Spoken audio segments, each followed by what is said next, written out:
Doctor صاحب کہیے گا اب سے کچھ دیر بعد باقاعدہ طور پر آغاز ہو جائے گا مذاکرات کا، کیسے دیکھ رہے ہیں آپ ساری معاملات کو، ساری سچویشن کو؟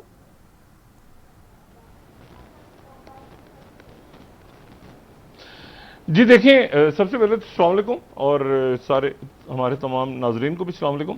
میں سب سے پہلے تو یہ بتاؤں کہ اب اس وقت کوشش یہ ہو رہی ہے کہ جو بالواسطہ مذاکرات ہیں وہ کسی طرح سے براہ راست بھی کوئی بات چیت ہو جائے دونوں وفود کی، اور اس میں جو شہباز شریف صاحب کے ساتھ دونوں وفود ملے ہیں اور آرمی چیف کے ساتھ بھی، فیلڈ مارشل صاحب کے ساتھ بھی، کوشش یہ ہو رہی ہے کہ کسی طرح سے ایک اس طرح سے ایک ہینڈ شیک ہو جائے، اس کی کوشش ہو رہی ہے اس وقت۔ وہ ہوتا ہے یا نہیں ہوتا یہ بات میں نہیں جانتا، ایک بات تو یہ ہے، اور دوسری جو بات ہے وہ یہ ہے کہ جو ڈیلیگیشنز ہیں دونوں طرف کے، یعنی اگر ہم امریکہ کے ڈیلیگیشن کو دیکھیں تو اس میں ہمیں جو امریکہ کے ڈیلیگیشن میں ہمیں لوگ کم ان میں ہیں، مثال کے طور پہ جے ڈی وینس ہیں، ان کے نائب صدر ہیں، اور اسی طرح سے ان کے جو جیرڈ کشنر ہیں، اسٹیو وٹکاف ہیں،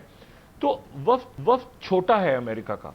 لیکن جو ایران کا ڈیلیگیشن آیا ہے وہ اس میں نمبر بھی زیادہ ہیں، تعداد بھی اس میں زیادہ ہے، اور بڑے ایکسپیرینسڈ لوگ ہیں، یعنی اس میں ٹیکنیکل بھی ہیں، اس میں پاسداران کے جو موجودہ اور سابقہ بھی، یہ بھی بات بڑی امپورٹنٹ ہے کہ پہلے پچھلے دور میں جب جو اوباما دور میں یا بائیڈن دور میں یا ٹرمپ 1.0 میں جن لوگوں کی بات چیت ہوتی رہی ہے ایران کے ساتھ، وہ بھی اس ڈیلیگیشن میں موجود ہیں، اور اس میں ٹیکنیکل سٹاف بھی ہے، بڑے سیزنڈ پرانے ان کے جو پولیٹیشنز، اولڈ گارڈز جن کو آپ کہیں، وہ موجود ہیں سارے۔ اچھا، اب ایشو اس میں سارا یہ ہے کہ ظاہر ہے کہ کوئی نہ کوئی معاملات تو ان وفود کے آنے سے پہلے طے ہوئے ہوں گے، لیکن جو دونوں کی کمپوزیشن ہے دونوں وفود کی، وہ جو ہے وہ کچھ اس میں بیلنس نظر نہیں آ رہا، ٹھیک ہے نا۔ اچھا، اب اگر تو جو کوشش ہو رہی ہے وہ پہلی بات تو یہ ہے کہ وہ ایران کا ڈیلیگیشن بہت بڑا ہے، بڑا ایکسپیرینس ڈیلیگیشن ہے۔ کوشش پاکستانی کر رہا ہے کہ کسی طرح ہینڈ شیک ہو جائے اور ایک براہ راست ان کی بات چیت آپس میں ہو اور کچھ معاملات آگے چلیں۔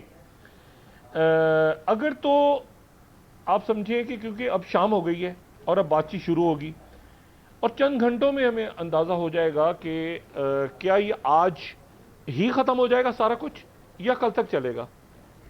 میرا اپنا خیال یہ ہے کہ وقت اتنا کم ہے کہ اس ڈیلیگیشن کو کل تک رکنا چاہیے۔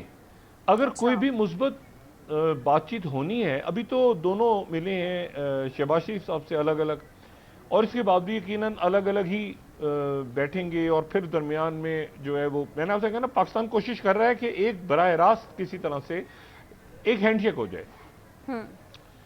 اور اچھا، اگر یہ ہینڈ شیک ہو جاتا ہے تو پھر اس کے بعد یہ ڈیلیگیشنز رک جائیں گے۔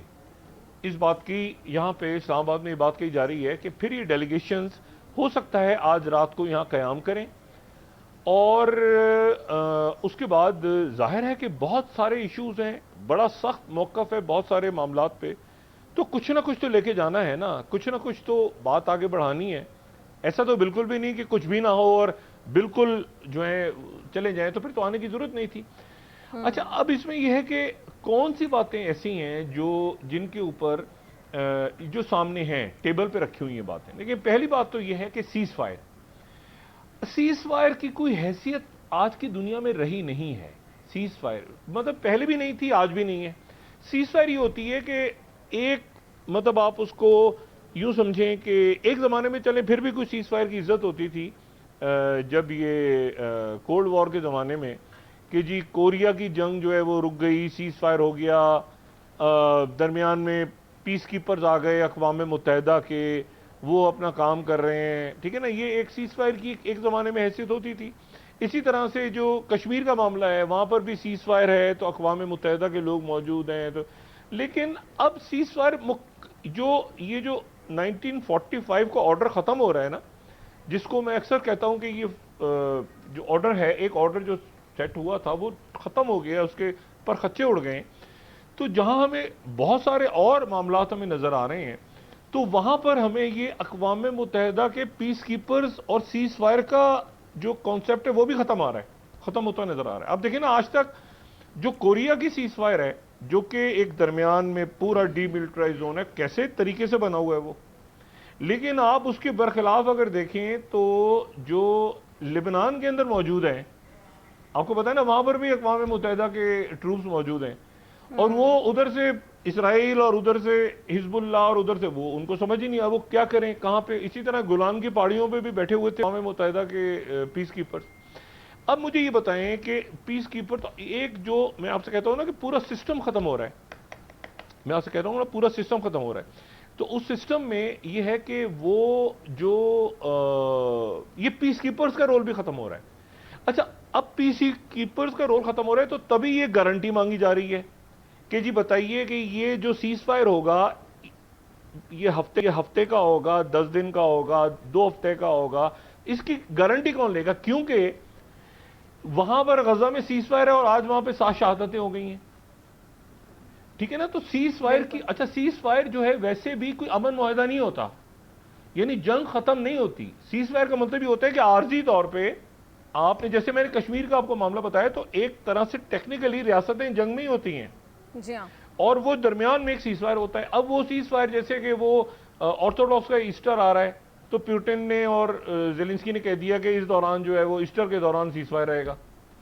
تو سیز فائر جو ہے وہ اب، لیکن سیز فائر کی گارنٹی کون لے گا؟ کیونکہ اس سے پہلے جو سیز فائر ہوا وہ سیز فائر میں تو شہادتیں ہو گئیں ایران کے اندر.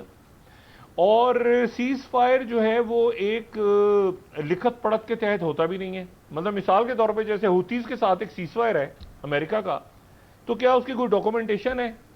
کیا اس کا کوئی گارنٹر ہے؟ کیا اس کی کسی نے ذمہ داری لی ہوئی ہے؟ یہ عرب ممالک کا اور ہوتیز کے درمیان جب یہ سیز فائر ہوا تو کیا اس کی کسی نے گارنٹی لی؟ کیا کسی نے کوئی لکھت پڑھت کی؟ ایسا تو کچھ نہیں ہوا. تو ایک پہلا معاملہ تو یہ ہوگا کہ جی اگر یہ سیز فائر جو ہے وہ آبنائے ہرمز میں اگر سیز فائر ایک رہتا ہے تو اس کی شکل کیا ہوگی، اس کا گارنٹر کون ہوگا؟ اچھا، اب اقوام متحدہ تو فارغ ہے. اب آپ اس پورے قصے میں آپ کو کہیں اقوام متحدہ نظر آ رہی ہے؟ برائے مطلب نام بھی نظر آ رہا ہے کہ اقوام متحدہ کا.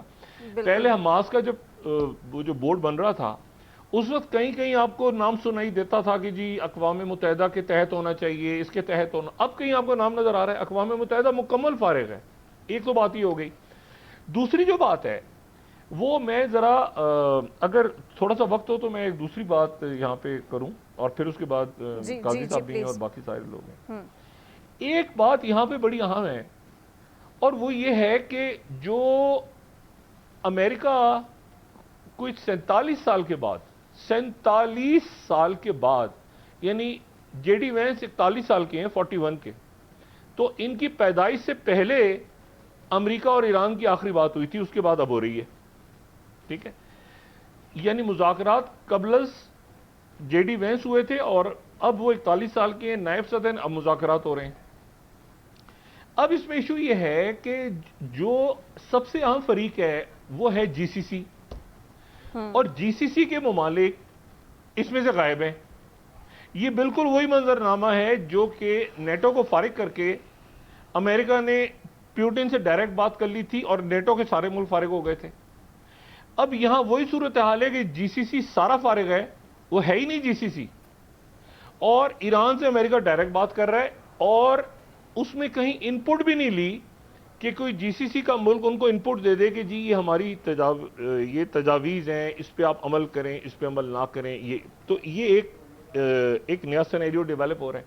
دیکھیں پریزیڈنٹ ٹرمپ نے کل ایک بات کی، اے گریٹ ونڈرفل ریسیٹ. اب وہ ریسیٹ کیا ہے، اس پہ آپ غور کرتے رہیں کہ وہ ریسیٹ کتنی شکلوں میں ہوتا ہے. مثال کے طور پہ مطلب اور آگے میں ایک بات کروں، امریکہ کو حماس سے کوئی مسئلہ نہیں ہے. امریکہ کو حماس سے کوئی مسئلہ نہیں ہے. حماس کے ساتھ تو امریکہ بات کرتا رہا ہے، بلکہ ان کے جو امریکن قیدی تھے سب سے پہلے تو حماس نے وہ چھوڑ دیے تھے، اور حماس نے بھی ویلکم کیا ان مذاکرات کو. حماس کو مسئلہ ہے ایران کے ساتھ، اسرائیل کے ساتھ. حماس کو مسئلہ ہے اسرائیل کے ساتھ. حزب اللہ کے ساتھ امریکہ کو کیا مسئلہ ہے؟ کوئی مسئلہ نہیں ہے. حزب اللہ جو ہے وہ لیبنن کی پارلیمنٹ کا حصہ رہی ہے، اس کے وزیر رہے ہیں، اس کے مشیر رہے ہیں. اور 2022 میں جب یہ معاہدہ ہو رہا تھا گیس کا اور جو ان کی جو سمندروں میں جو گیس اور آئل کے ذخائر کے اوپر معاملات طے ہو رہے تھے، تو لیبنن سے وہاں پر اس وقت ہوتے تھے ایموس ہسٹن، یہ امریکن جو ڈپلومیٹ تھے، تو ایک وہاں پہ حماس کی طرف سے ایک بات کی گئی تھی، سوری حزب اللہ کی طرف سے لیبنن میں ایک بات کی گئی تھی، حزب اللہ کابینہ کا حصہ تھی اس وقت، تو اس کے اوپر جو ہے وہ بالواسطہ طور پہ یہ براہ راست امریکہ اور حزب اللہ کے آپس میں رابطے تھے. پرابلم اسرائیل کو ہے حزب اللہ سے، امریکہ کو کوئی پرابلم نہیں ہے، بلکہ قیدیوں کے تبادلے اور وہ بھی سارے جرمنی اور قطر کے حوالے سے ہوتے رہے.